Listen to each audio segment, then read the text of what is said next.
राधे राधे, श्री शिवाय नमस्तुभ्यम। Welcome back friends. I hope आप सब खुश होंगे, स्वस्थ होंगे और अपना ध्यान रख रहे होंगे। तो आपका स्वागत है मेरे नए ब्लॉग में। ये 25 तारीख का ब्लॉग है। अभी मैं ये जो है वो ईशानवी के टिफ़िन की तैयारी कर रही हूँ। बाकी नहाना धोना मेरा हो गया था। साफ़ सफाई मैंने बाद में की थी, क्योंकि सर्दियों में ना सुबह सुबह बहुत ठंड लगती है। इसीलिए फिर जो बाकी काम है वो पहले कर लेती हूँ और सफाई फिर बाद के लिए रहने देती हूँ। तो यहाँ पर उसको टिफ़िन के लिए मैं दे रही थी मशरूम।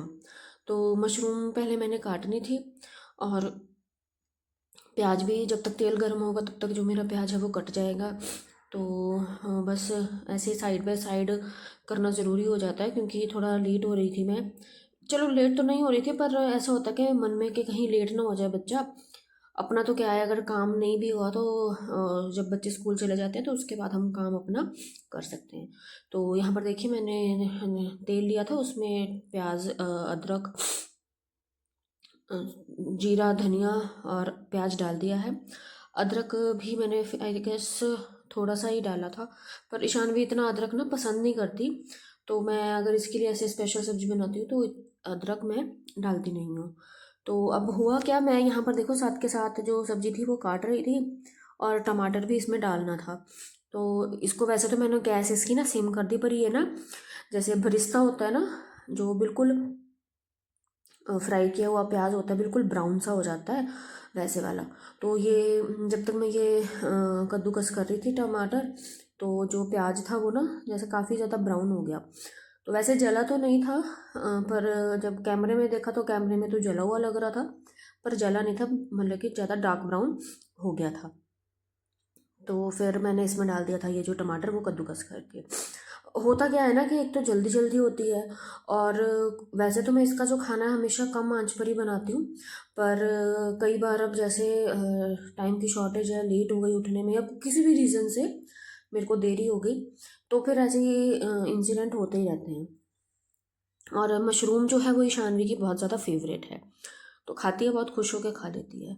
तो बस ऐसे ही हमारा ये जो काम है वो मैं कर रही थी, ताकि यही था मन मन बैक ऑफ द माइंड के, क्योंकि मैंने इसकी पहले टिफ़िन पैक करना था और फिर इसके ना बाल भी बनाने थे। तो यही के टाइमली इसका सारा काम हो जाए।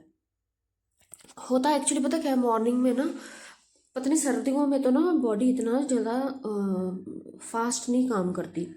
तो उसकी वजह से फिर होता क्या है, धीरे धीरे हाथ चलते हैं। एक तो ठंड बहुत लगती है, तो कोशिश यही होती है कि भी थोड़ा जल्दी उठ के जल्दी इन कामों में लग जाए, ताकि किसी को भी देरी ना हो। पर फिर भी कई बार ऐसे होता है ना कि कितना भी जल्दी करो पर कभी कभी लेट हो जाता है। चलो ये तो चलता ही रहता है। तो एक्चुअली इस दिन मैंने ना मॉर्निंग में ज़्यादा जल्दी नहीं उठी थी, क्योंकि जैसे मम्मी होते हैं ना तो फिर थोड़ी हेल्प हो जाती है कि चलो वो रितान्या को पकड़ लेंगे, या जैसे मॉर्निंग में जैसे ब्रेकफास्ट वो बना लेते हैं। अब विंटर्स आ गए हैं तो अब ना उनको दिक्कत होती है, जैसे ठंड लगती है और उनके ना जोड़ों में दर्द होती है, तो विंटर में इतना ज़्यादा ना मैं उनको करने नहीं देती। कोशिश यही रहती है कि भी सारा ही मैं करूँ खुद। उनका बस यही है कि रितान्या को पकड़ ले, तो वो भी इतनी बड़ी, सबसे बड़ा काम वही होता है कि कोई बच्चों को संभाल ले। तो अब यहाँ पर मैं उसके लिए चपातियाँ लगा रही हूँ ईशानवी के लिए, और फिर इसके बाद मैं जाके पीऊँगी अपनी चाय, बिल्कुल आराम से बैठ के तसल्ली से, क्योंकि फिर कोई वो जल्दी नहीं ना होगी कि ये करना है या वो करना है। तो बस कभी कभी अगर मान लो जैसे कोई सेवई वगैरह बना के देनी है तो मैं पहले ही बना देती हूँ।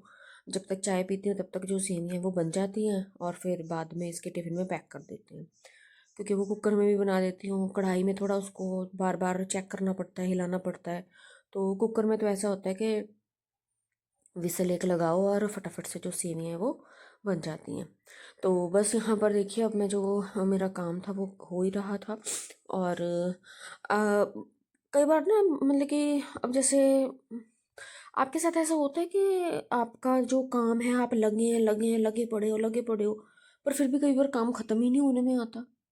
पीछे ना कुछ दिनों से ऐसे ही मेरे साथ हो रहा था कि मैं बस पूरा दिन नॉन स्टॉप काम करे जा रही हूँ, करे जा रही हूँ, करे जा रही हूँ, और फिर कभी कभी मन ना इतना दुखी हो जाता था कि यार इतना काम कर रही हूँ, फिर भी मेरा काम खत्म होने में क्यों नहीं आता। फिर तो कभी कभी मेरे को ऐसा लगता है कि जैसे पता नहीं किसी ने ना जादू टोना कर दिया है कि कहीं इसका काम जल्दी खत्म ना हो जाए, ये कहीं रेस्ट ना कर ले। सच में लिटरली कभी कभी मन में ऐसे ही थॉट्स आते हैं। पर वही है कि जो अब जैसे जो काम है वो टोटली डिपेंड करता है कि भी आप किस हिसाब से कर रहे हैं। और अगर बच्चा टिका हुआ है तो फिर जो काम है वो जल्दी हो जाता है, नहीं तो फिर ना थोड़ा टाइम लगता है। और जब मैं ना शादी करके आई थी ना, तब मेरे में ना बहुत ही ज़्यादा बचपना था। मतलब मुझे नहीं पता था कि जैसे घर का ज़्यादा काम करना नहीं आता था। रीज़न भी इनके हर टाइम पढ़ने में रहे, हॉस्टल में रहती थी, तो इतना पता नहीं था। पर अब जैसे जैसे टाइम बीत गया है, तो अब जाकर कहीं अकल आई है कि जो काम है वो कैसे किया जाता है। तो मुझे ऐसा लगता है कि जो चीज़ आपको जब आएगी ना वो तब ही आती है। कई बार आपको कोई कुछ सिखाना भी चाहे ना तो आप नहीं सीख पाते हो, क्योंकि आप विलिंग ही नहीं होते हो, आप उस चीज़ के लिए तैयार नहीं होते हो। तो अब जैसे छोटे बच्चे हैं, आप उनको कितना मना करे जाओ कि इधर मत जाओ, चोट लग जाएगी, गिर जाओगे, वो नहीं हटते हैं जब तक वो गिर ना जाए। तो मेरे को ऐसा लगता है कि भी जो लाइफ है ना वो सबसे बड़ी क्या है, ट्यूटर है। और यहाँ पर देखो मैं ना वो लगा रही थी, लोड लगा रही थी, और कुछ कपड़े जो हैं वो मैं साफ जैसे साफ करके रखती हूँ। मम्मी यहाँ पर ना दरवाज़ा लगे थे बंद करने, मैंने कहा मम्मी आप नहीं दिखोगे कि आप काम कर रहे हो, तो आप दरवाज़ा मत बंद करो और खुला ही रखो। तो फिर उसके बाद मम्मी ने दरवाज़ा खोल दिया था और बंद नहीं किया था।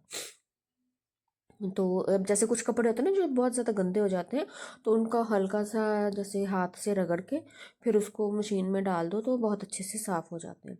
और क्योंकि मैंने हेड वॉश किया था तो फिर ऐसे ही जो अपने बाल है वो मैंने बांध लिए थे। और यहाँ पर देखिए मम्मी आई थिंक बर्तन वगैरह साफ़ कर रहे थे चाय वाले। मैं फिर लोड लगाने लग गई थी, और फिर उसके बाद क्योंकि आज हमारा जो नाश्ता था वो मोनिका के साइड था, मक्की की जो रोटी थी मेथी वाली, वो उसने बनानी थी। अच्छा उस टाइम मम्मी नहीं दूध डाल रहे थे, सॉरी, हाँ, तो ये बर्तन खाली कर रहे थे तो मैं यहाँ पर आ गई थी बर्तन को साफ़ करने के लिए। फिर बर्तन वगैरह साफ़ करने के बाद ये जो सुबह बिस्तर था बच्चों का उन उसको उठाना था। तो ये वाला जो रूम था वो साफ़, सबसे ज़्यादा ना इसी रूम में अब मेरे को टाइम लगता है, क्योंकि पहले बिस्तर उठाओ, फिर शाम को फिर से करो। मतलब कि ना डेली मेरे को अगर मैं बोलूँ तो आधा घंटा, 15 मिनट या 20 मिनट सुबह लगते हैं मेरे, 15 या 20 मिनट शाम को लगते हैं मेरे। इस दिन तो क्या हुआ था कि जो इनकी इसके पापा की चादर थी ना, उसके ऊपर भी मेरी तान्या ने क्या किया था, दूध गिरा दिया था। वो करती पता क्या है, बॉटल के लेकर ना जानबूझ के दूध गिराएगी बेडशीट के ऊपर। तो अब मेरे को कम से कम चौथे दिन ही जो बेडशीट है वो चेंज करनी पड़ती है, ताकि इसका जो गंदी ना रहे, चींटियाँ ना लगे। गर्मियों में तो बहुत ज़्यादा चींटियों का दिक्कत रहती है, सर्दियों में भी मेरे को बस यही रहता है कि कहीं चींटियाँ ना लग जाए। तो और जो मेरा कंबल है या जो कंबल ही है, रजाई तो अभी नहीं लेनी स्टार्ट किया हमने। तो इसको भी मेरे को डेली ही धूप में डालना पड़ता है, ताकि इसमें स्मेल ना रहे। और कभी कभी क्या करती है, ये अपने पापा के बेड पे भी, जो वो नीचे वाला बेड है ना उसके ऊपर भी यही काम करती है। इसलिए फिर वो वाला भी जो कंबल वगैरह वो मुझे धूप में ही डालना पड़ता है।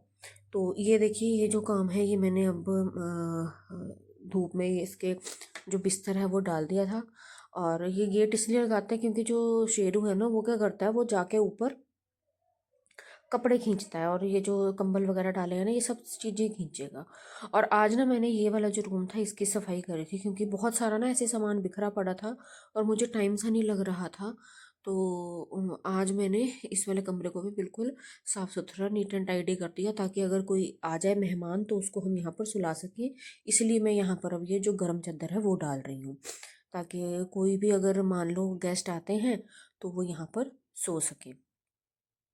और क्योंकि सर्दियां हैं तो गर्म चादर तो हर बिस्तर पे कंपलसरी हो जाती है, नहीं तो फिर ठंड लगेगी। अब भाई सब अपने जैसे ही होते हैं, तो जो गेस्ट है उनको तो बल्कि बढ़ के सबसे ज़्यादा अच्छा करके देना पड़ता है, करके देना भी चाहिए। तो यहाँ पर ये देखिए, ये जो सारा ये ना मैंने दोनों कवर एक ही इसके ऊपर चढ़ा दिए थे, पिल्लो के ऊपर, क्योंकि एक ही पिल्लो था यहाँ पे। तो मैंने कहा चलो हो जाएगा। और ऐसे एक एक करते रहो, कितना भी काम मतलब कि उठाओ ना जो सामान है, फिर भी सामान बिखरा रहता है। कुछ तो जो मेरी ईशान भी है ना, उसका कारनामे होते हैं आधे से ज़्यादा। वो क्या करती है, बस ऐसे सामान इधर उधर फैलाती जाती है। तो जी ये थी मेरी एक छोटी सी वीडियो।